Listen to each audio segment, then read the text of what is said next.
Imagine this. You're an archaeologist unearthing an ancient Egyptian tomb. Your heart pounds with anticipation, but inside, there's no pharaoh, no glittering gold. Instead, you find a perfectly mummified cat. Why? Why would an entire civilization expend such effort to bury cats with honours befitting royalty? Today, we'll journey along the banks of the Nile to unravel one of ancient Egypt's fluffiest mysteries. We'll discover how a common mouse hunter transformed into a living deity. And trust me, the truth is far more fascinating than you might imagine. To understand this story, we need to go back to the very beginning. Ancient Egypt was an agrarian civilization. Its life and wealth depended entirely on its grain harvests, and these grains always had enemies. Mice and rats, capable of destroying entire storehouses. That's where our protagonist enters the scene. Small, predatory, and incredibly effective. The cat. Initially, it was just a mutually beneficial alliance. Cats got easy prey, and Egyptians gained protection for their valuable stores. But very soon, everything changed. So let's embark on a journey to understand how the humble cat ascended from a simple mouser to a revered deity. Our first crucial step is to examine its role as an indispensable guardian. Picture life in ancient Egypt. This was a civilization built entirely around the Nile River and its life-giving harvests. Their most precious commodity wasn't shimmering gold or glittering jewels. It was grain. This vital resource, stored in colossal granaries, nourished the entire population and formed the very bedrock of their economy. But this invaluable treasure had merciless enemies, swarms of mice and rats, capable of annihilating entire annual harvests. And let's not forget venomous snakes, who also found the warm, abundant granaries a rather inviting home. And this is precisely where our small, furry, yet incredibly efficient predator steps onto the stage.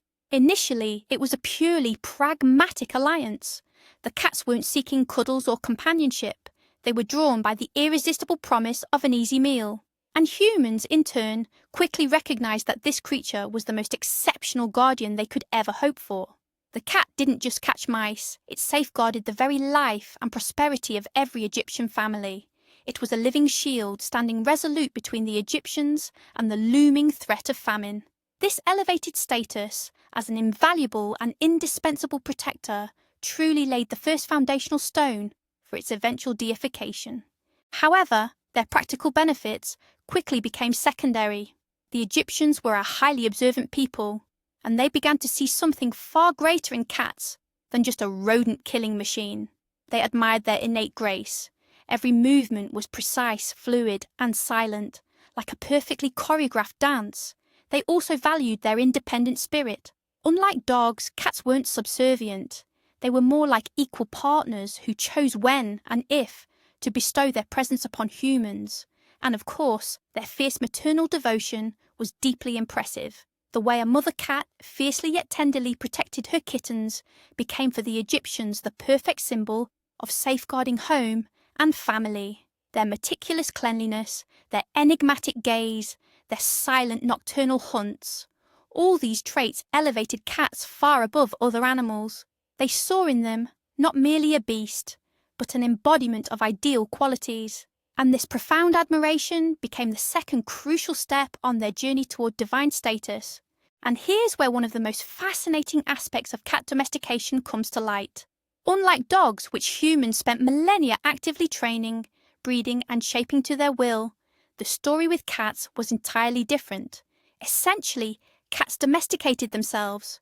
It wasn't humans who brought a wild creature into their homes. Rather, the wild creature itself decided that living alongside people was an incredibly advantageous strategy. Consider this. Ancient Egyptian grain silos were a veritable paradise for mice and rats, and where there's an abundance of rodents, there's a ready-made buffet for a predator. Naturally, cats simply flocked to this readily available food source. Humans, in turn, saw them as free and incredibly effective pest control, and wisely chose not to drive them away. And that's how this unique partnership began to form. It wasn't about subjugation, it was about cooperation. This status, as an independent partner, one who chose humans rather than being coerced, lent cats a very special, almost revered aura in the eyes of the ancient Egyptians. They weren't slaves, they were esteemed allies. It was these unique qualities, maternal care, grace, and fierce hunting prowess, that gradually began to be associated with divine powers. The Egyptians viewed the world as a reflection of divine order, believing every animal carried a divine spark. In the nurturing mother cat, fiercely guarding her young, they saw a symbol of protection for the home and hearth, as well as fertility. Her ability to hunt silently and lethally in the darkness made her an ideal protector against the evil spirits Egyptians believed roamed the night. Even a cat's purr was sometimes regarded as a manifestation of magical healing power. The cat thus became a living amulet, a good luck charm, whose very presence was thought to ward off evil and bring peace and tranquility to the household. It transformed from a mere animal into a mystical being, a mediator between the human and divine realms. This profound shift, from practical utility to spiritual symbolism, marked a pivotal moment. Enter one of the most renowned goddesses of the Egyptian pantheon, Bast, also known as Bastet. Initially, she was quite a formidable deity. Depicted as a lioness, she embodied the fierce, scorching power of the sun, warfare, and vengeance. She served as the protector of the pharaoh and the patron goddess of Lower Egypt. However, as time went on and cats grew increasingly popular in Egyptian households, the goddess's image began to soften. Her ferocity mellowed, giving way to more domestic and benevolent qualities. By approximately 1000 BCE, her transformation was complete. Bastet came to be depicted as a woman with the head of a domestic cat. She evolved into the patroness of the home, joy, festivities, music, dance, and of course, female beauty and fertility. She became one of the most beloved and widely worshipped goddesses throughout Egypt. This remarkable transformation, from a fierce lioness to a gentle cat, perfectly mirrors the journey the animal itself undertook in the hearts and minds of the ancient Egyptians. But make no mistake, Bastet never entirely lost her wild side.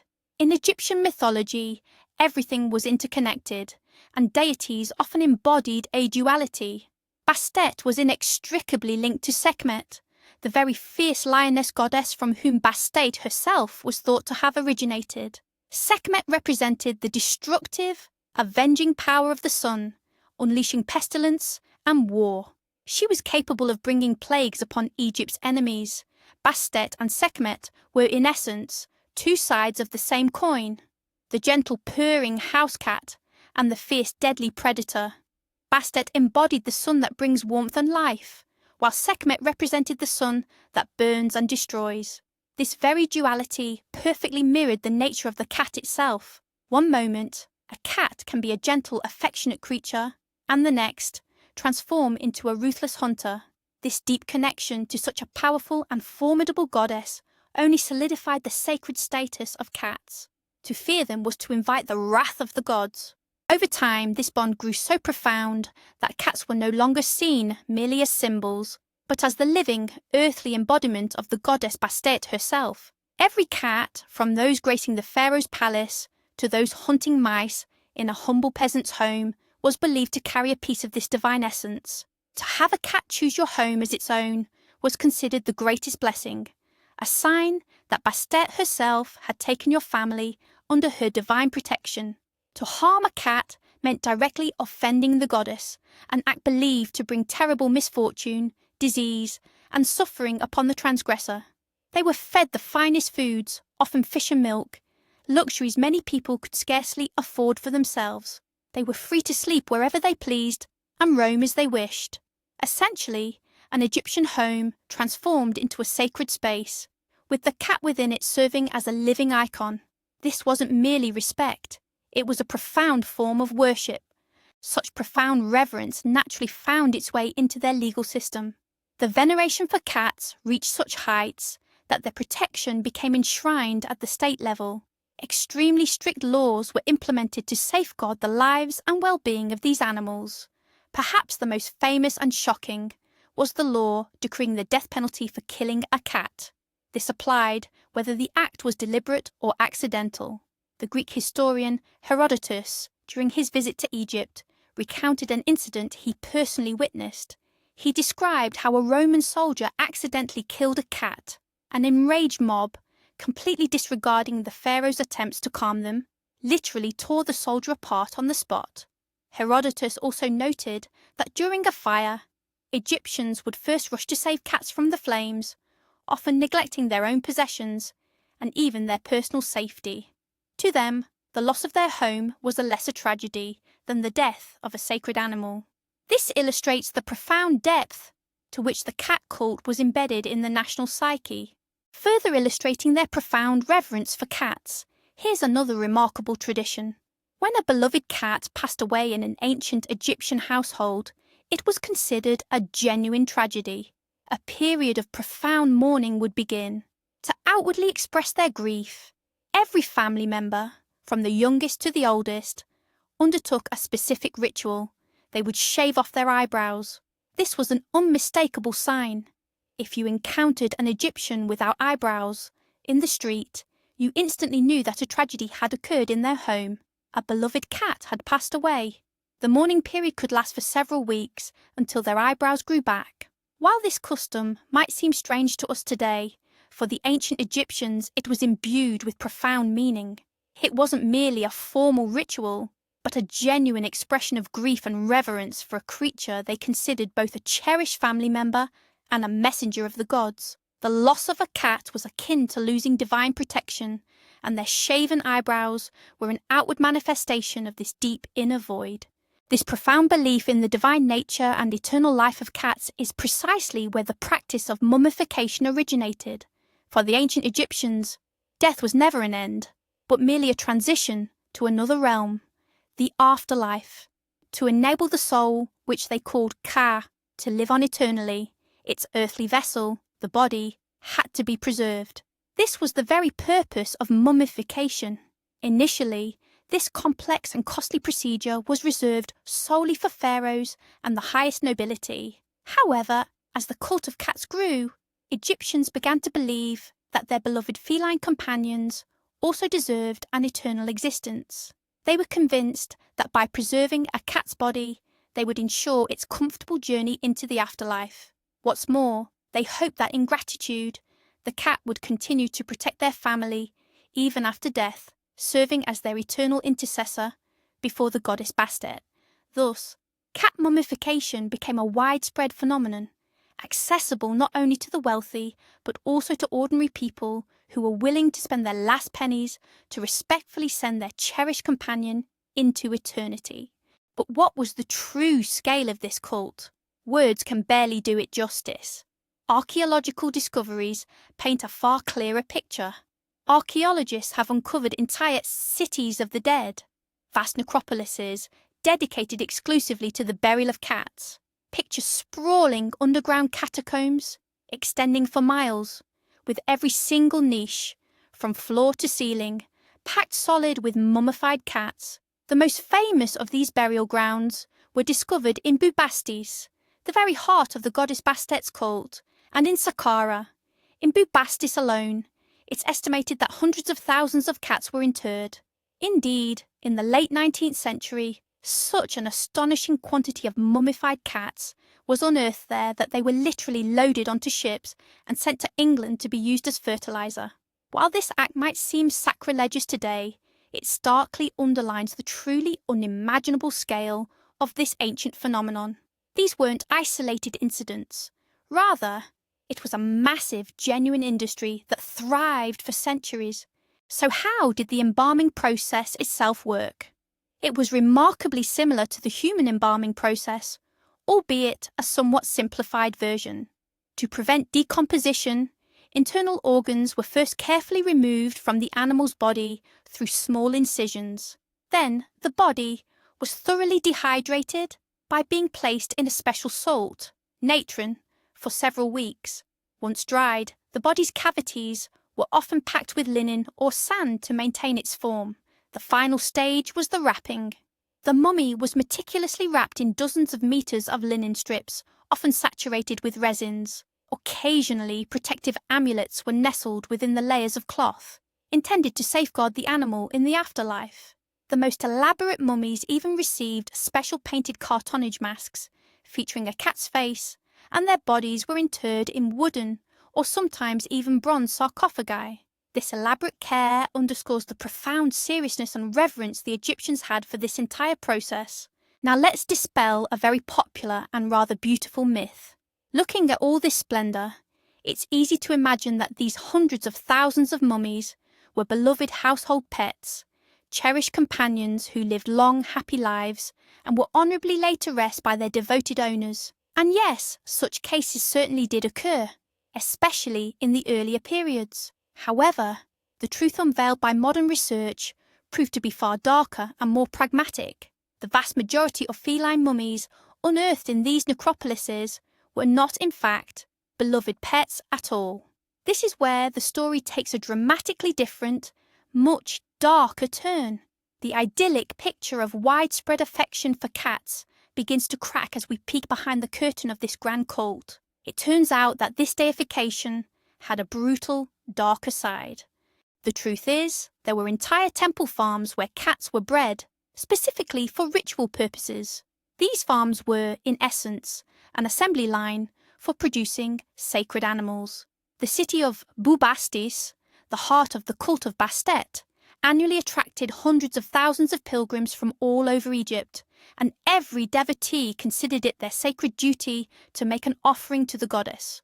What better offering for a cat goddess than a cat? The temple priests quickly understood what a goldmine this was. They established the mass breeding of kittens. Pilgrims would buy either a living cat or an already prepared mummy, which they would then offer to the temple. It was an enormous and highly lucrative business. The love and faith of millions gave rise to an entire industry, built upon the lives and deaths of these very sacred animals. Essentially, the cat became a commodity, albeit a divine one.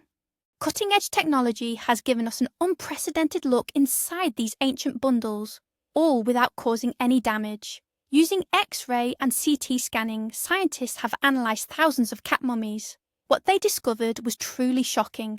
An overwhelming majority of the cats examined were mere kittens, typically only 2 to 4 months old. Very few survived past their first year. What's more, these scans also revealed the grim cause of death. Many of the cats had broken cervical vertebrae. These weren't elaborate ritualistic sacrifices. Instead, the cats were simply taken and their necks snapped. It was a quick, efficient and mass-produced method of killing, essentially an assembly line of death. Even more startling, some mummies turned out to be outright fakes. Inside the elaborate bandages, researchers found only a few scattered bones, or sometimes just rags. It became clear that the priests weren't above deception, selling empty bundles to unsuspecting pilgrims. This chilling truth fundamentally alters our understanding of the cult of Bastet. Even with this darker aspect, cats truly permeated every facet of ancient Egyptian art and daily life. Their presence was ubiquitous. In the vibrant frescoes adorning noble tombs, cats are often shown seated beneath their owners' chairs, symbolising their role as steadfast protectors and companions, even into the afterlife. They were also frequently depicted hunting birds amidst the Nile's papyrus reeds, a vivid testament to their innate predatory instincts. Archaeologists have unearthed countless statuettes of felines, meticulously crafted from bronze, stone, or faience. These serve both as votive offerings in temples and as protective amulets within homes. Images of cats adorned everything from furniture and mirrors to musical instruments and naturally exquisite jewellery. Wearing a cat amulet was believed to secure the divine patronage of Bastet, offering protection from evil and inviting joy and fertility into one's life. The cat was far more than mere animal. It was an indelible thread woven into the very cultural fabric of ancient Egypt. Crucially, for all their divine status, cats were not simply faceless idols worshipped from afar. They were genuine companions and cherished members of the family. This is evidenced by countless depictions from everyday life. On frescoes, we often see owners stroking their cats and playing with them. Cats were frequently given personal names like Nedjem, which translates to sweet or pleasant. There are even papyri featuring satirical drawings depicting cats in human roles, such as a cat maid serving a mouse mistress. This suggests that Egyptians valued not only the sacred status of cats, but also their playful, lively character. They saw them as individuals, not merely divine vessels. This warm, personal affection coexisted alongside a widespread and at times brutal religious cult. So why then did this incredible cult, which flourished for nearly 2 millennia, eventually decline? The end of classical Egyptian civilization also spelled the end for the cat cult. First, Egypt was conquered by the Persians, then by the Greeks under Alexander the Great, and finally, in 32 BC, it became a province of the Roman Empire. Each new wave of rulers brought with them their own laws, traditions, and deities. While the Romans were tolerant of many local beliefs, animal worship seemed barbaric and peculiar to them. This was followed by the rise of Christianity. The new religion espoused monotheism, declaring all old gods false idols and their worshippers pagans. Temples dedicated to Bastet and other deities were either destroyed or repurposed as churches. The worship of animals was now deemed a sin. The sacred status of the cat was lost forever. It became simply an animal once more, a mere hunter of mice. Yet even as ancient beliefs faded, the legacy of Egyptian cats endures to this very day. Indeed, one could argue that our entire modern world owes its profound affection for these creatures to ancient Egypt. It was their elevated status that prevented their extermination. Instead, they were fiercely protected and revered. Merchants and sailors from Phoenicia, Greece, and Rome, recognizing the cat's invaluable pest control on their ships, began to secretly smuggle them out of Egypt despite this being strictly forbidden by law. Thus began the Egyptian cat's triumphant journey, first across the Mediterranean and then throughout all of Europe. In essence, nearly all domestic cats living in our homes today are distant descendants of those very sacred animals once worshipped along the banks of the Nile. Their divine past, therefore, remains eternally woven into their very genetic code. So next time your cat gives you that condescending stare from under half-closed lids, or demands food with an insistent meow, just remember its story. Remember, its ancestors weren't just ordinary household pets. They were living gods. They were protected by the laws of the pharaohs. For them, people shaved their eyebrows and even leapt into flames. Gigantic necropolises were built in their honour, and temples were dedicated to them. They journeyed an incredible path from humble mouser to one of the most powerful symbols of an entire civilization. And perhaps that touch of divine arrogance, an innate sense of superiority, truly has been passed down through thousands of generations. After all, she has an almost divine right to it, deeply rooted in the profound and mysterious history of ancient Egypt. But the most shocking and truly pivotal moment in this entire story came with the realization of the sheer scale of the sacrifices. Imagine this. In the late 19th century, so many cat mummies were found in Egypt, around 300,000 in just one location, that they simply had no idea what to do with them. And do you know what happened? They were loaded onto ships and sent to England to be used as fertilizer for fields. Entire vessels packed with what were once sacred animals, ground into powder. This is where the idyllic picture of universal love crumbles. Yes, the Egyptians adored cats, but their faith gave rise to an entire industry. Pilgrims visiting the temple of Bastet were expected to make an offering, and the best offering was considered to be a cat mummy. This was a true business built on belief. Priests bred cats, killed them, mummified them, and then sold them to worshippers. X-rays confirm that most of these animals were less than a year old. It was an assembly line of sacrifices, not just a tribute to beloved pets. This discovery forced historians to completely re-evaluate the nature of this cult. Love and reverence went hand in hand with cruelty and commerce. Quite a twist, wouldn't you say? So, what exactly was the cat to the ancient Egyptian? It was everything. A practical helper, protecting their harvests, an affectionate family member, a sacred symbol of a goddess, and, as we now know, a mass sacrifice in the name of faith. This story is far more complex and multifaceted than it first appears. Thank you for watching this video to the end. If you enjoyed this journey into ancient Egypt and learned something new, Please hit the like button and subscribe to our channel so you don't miss out on other historical mysteries. Now, a question for you. Do you think the deep faith of the Egyptians justified such massive animal sacrifice? Share your thoughts in the comments below. I'd be very interested to read them.